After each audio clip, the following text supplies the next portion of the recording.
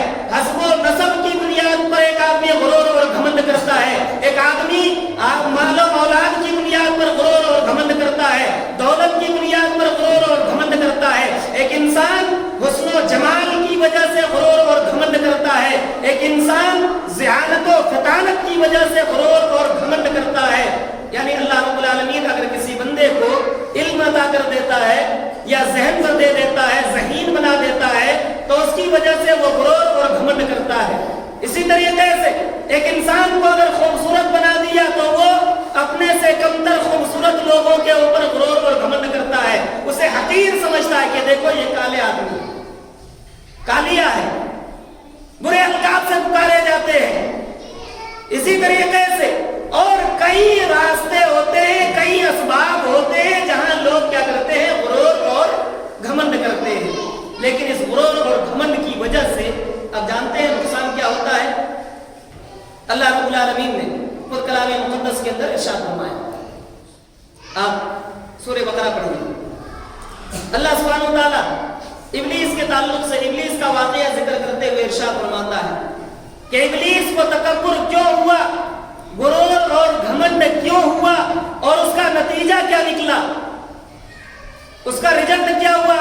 سب کوئی کیا اس بات سے بخوبی اچھی طریقے سے واقف ہے، ہر انسان اس بات کو جانتا ہے کہ اس کا نتیجہ کیا نکلا۔ اللہ سبحانہ وتعالی ارشاد فرماتا ہے وَإِذْ قُلْنَا لِلْمَلَائِكَةِ اسْجُدُوا لِآدَمَ فَسَجَدُوا إِلَّا إِبْلِيسَ، اور جب ہم نے تمام کے تمام فرشتوں سے کہا کہ اے فرشتوں جاؤ تم حضرت آدم علیہ السلام کو سجدہ کرو، آدم علیہ السلام کے سجدے کا حکم دیا گیا، فرشتوں نے فسجدوا، تمام فرشتوں نے سجدہ کیا، اور الا ابلیس ابا واستکبر وکان من الکافرین، سوائے ابلیس کے، سوائے ابو الجن کے، اس نے انکار کر دیا اور وہ تکبر کرنے والوں میں سے ہو گیا، غرور اور گھمنڈ کرنے والوں میں سے ہو گیا۔ اب ذرا دیکھیے، وجہ بھی دیکھیے اور سبب بھی دیکھیے اور رزلٹ بھی دیکھیے کہ کیا ہوا۔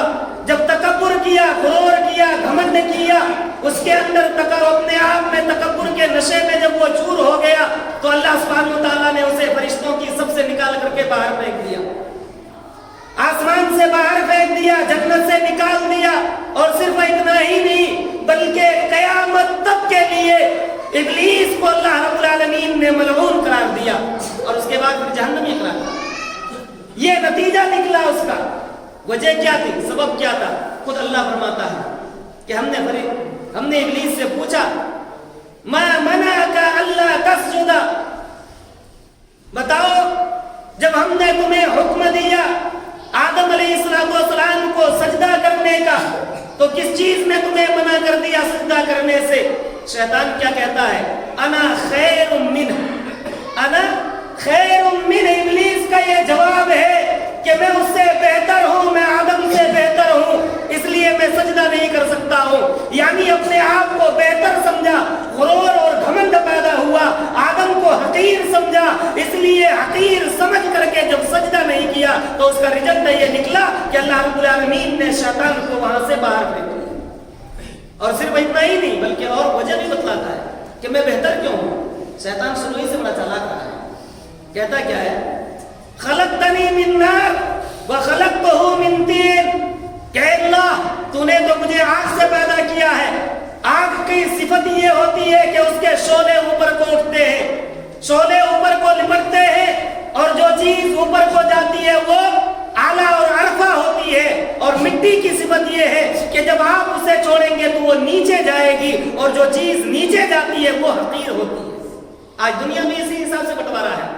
خاندان پہ ہم کیا کرتے ہیں، غرور اور گھمنڈ کرتے ہیں، ہمارا خاندان بڑا اونچا ہے، اونچے پہ اونچی اگر کوئی چیز ہو جائے تو یہ ضروری نہیں ہے کہ وہ اعلیٰ اور عرفہ ہوگا۔ اللہ رب العالمین نے شیطانوں کے تعلق سے، جنوں کے تعلق سے یہ نہیں کہا کہ یہ اشرف المخلوقات ہے، بلکہ ابن آدم کے بارے میں فرمایا یہ اشرف المخلوقات ہے۔ ابن آدم کو اللہ نے یہ سرٹیفکیٹ دی ہے کہ تم بہترین امت ہو، بہترین امت، کنتم خیر امت مخرجت للناس۔ کس سے ملا؟ شیطانوں کو نہیں، انسانوں کو ملا۔ تو بلندی کے مقام پر پہنچنا یا اونچائی پر چلے جانا، آسمان کو چھونا، یہ اپنے آپ میں دلیل نہیں ہے کہ وہ آدمی بہتر ہے۔ اگر یہ بہتر ہوتا تو شیطان سب سے بہتر مانا جاتا۔ کیوں؟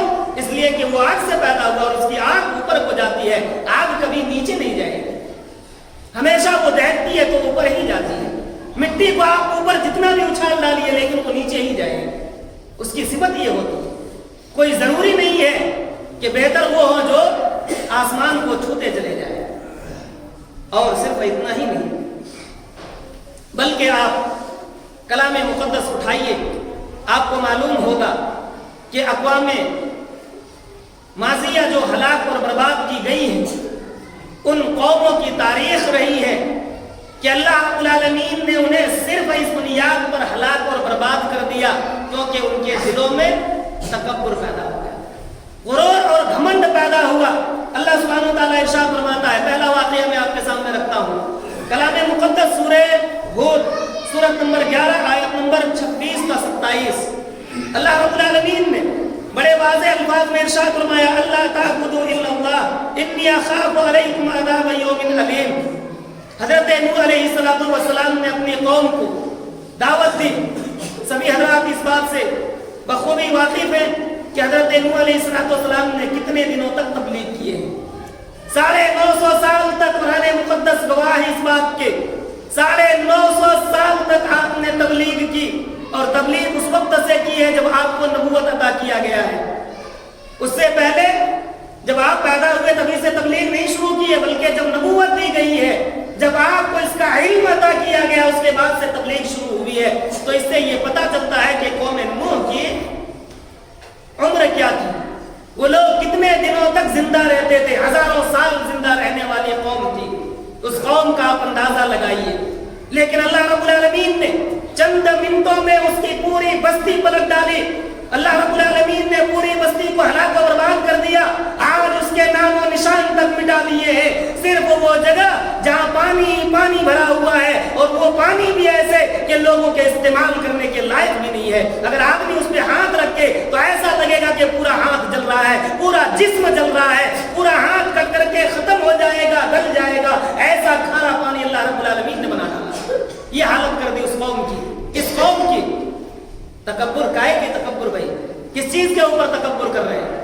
آئیے میں آپ کو بتاتا ہوں۔ اللہ رب العالمین نے ارشاد فرمایا کہ حضرت نوح علیہ السلام نے اپنی قوم سے فرمایا کہ لوگو تم اللہ کی عبادت کرو، اللہ کی عبادت کرو۔ اللہ ایک ہے، اللہ بے نیاز ہے، صرف اللہ رب العالمین ہی ایسے معبود ہے جو عبادت کے لائق ہے، اور دنیا کی کوئی بھی معبود جسے ہم معبود تسلیم کرتے ہیں وہ معبود ہے ہی نہیں، وہ باطلہ ہے، باطل۔ لہذا تم لوگ عبادت صرف اللہ کی ذات کی کرو، اللہ رب العالمین کی کرو۔ اور اس کے بعد حضرت نوح علیہ السلام کہتے ہیں کہ لوگوں سنو، مجھے ڈر ہے، خوف ہے اس بڑے دن کے جس دن تمہیں عذاب میں مبتلا کیے جاؤ گے۔ اس دن سے میں تمہارے لیے کیا ڈرتا ہوں، خوف کھاتا ہوں۔ احساس پیدا کیجئے دلوں کے اندر۔ لیکن قوم نے مانا نہیں، انکار کر دیا۔ اللہ رب العالمین خود ارشاد فرماتا ہے، فقال الملأ الذين كفروا من قومه ما نراك الا بشرا مثلنا۔ اللہ سبحانہ وتعالیٰ فرماتا ہے کہ قوم نوح کے سرداروں نے، رئیسوں نے، دولت مندوں نے، جنہیں اللہ رب العالمین نے قوم کے اندر پہچان عطا کی تھی، جن کی شناخت تھی، جن کی لوگ عزت کیا کرتے تھے، سب سے پہلے ان لوگوں نے مخالفت کی ہے۔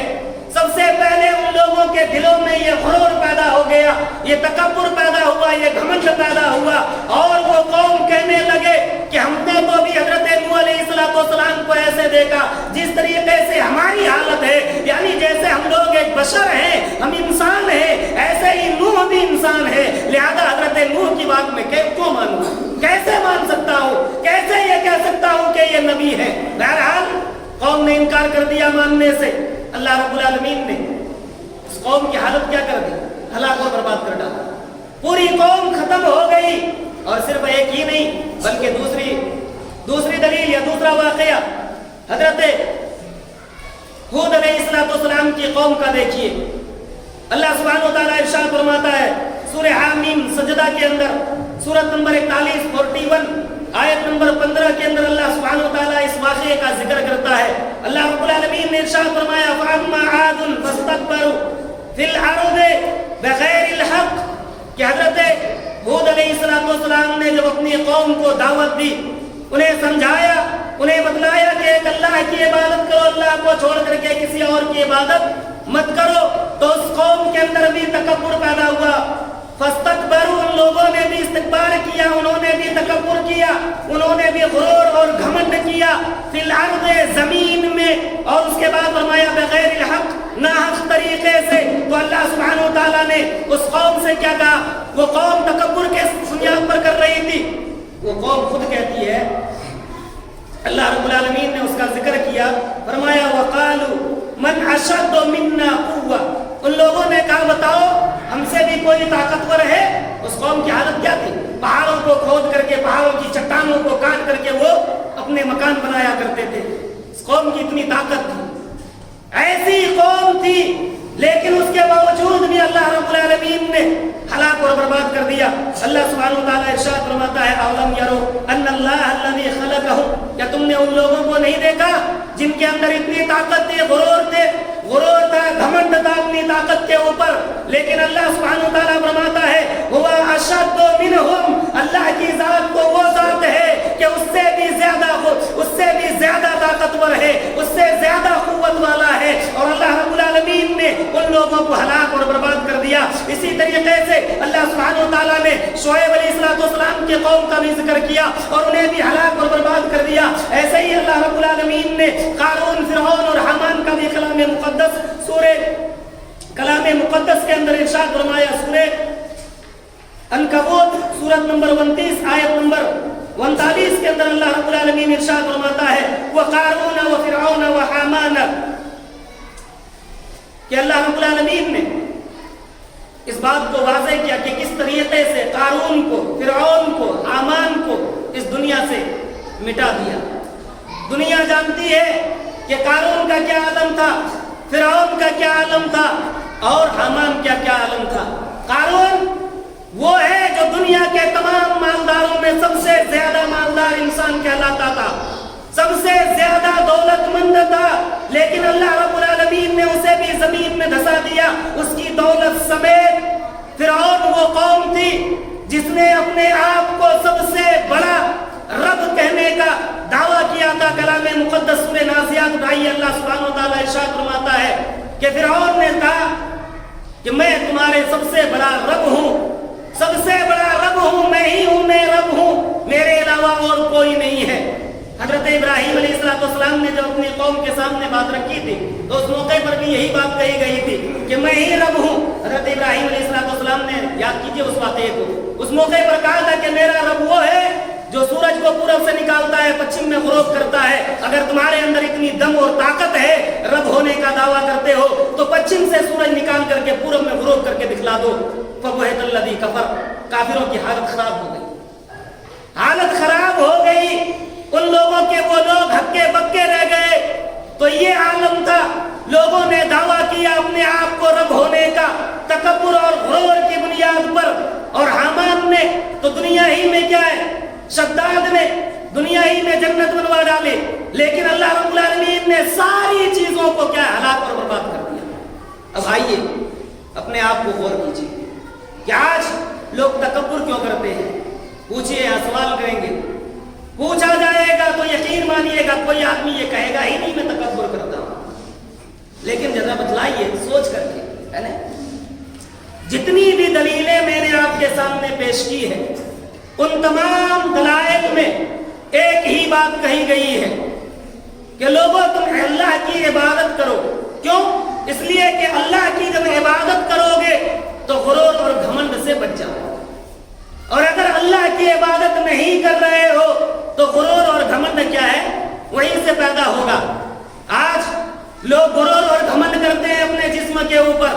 میں پوچھنا چاہتا ہوں کائے کہ غرور اور گھمنڈ کس چیز پہ غرور اور گھمنڈ کر رہے ہو؟ اللہ نے جو زندگی عطا کی ہے، کیوں اللہ کی عبادت نہیں کرنا چاہتے ہیں؟ کیوں نماز سے دور بھاگ رہے ہیں؟ کیوں روزے سے دور بھاگ رہے ہیں؟ کیوں زکات سے دور بھاگ رہے ہیں؟ کیوں صدقہ خیرات سے دور بھاگ رہے ہیں؟ کیوں دین سے دور بھاگ رہے ہیں؟ آخر وجہ کیا ہے؟ کس سے تکبر کر رہے ہو؟ کس چیز پہ اترا رہے ہو؟ کس چیز پہ غرور اور گھمنڈ ہے؟ ارے اللہ کے بندو، اتنا تو سوچو۔ اگر نہیں تمہیں احساس ہو رہا ہے تو میں تمہیں مثالیں دیتا ہوں، جاؤ اس آدمی سے پوچھو آج غرور کرتے ہو، گھمنڈ اور تکبر ہے تمہیں اپنی باڈی کے اوپر، اپنے جسم کے اوپر، اس آدمی سے پوچھو جو ہاسپٹل میں ابھی بیڈ پر لگا ہوا ہے، تو وہ تمہیں بتلائے گا کہ باڈی کی قیمت کیا ہوتی ہے، وہ تمہیں احساس دلائے گا۔ جو تم غرور اور گھمنڈ کر رہے ہو اپنی جوانی کے اوپر، کس جوانی کی بات کرتے ہو؟ اگر ایک حادثہ ہوا پتہ تک بھی نہیں چلے گا کہ تمہارے بچے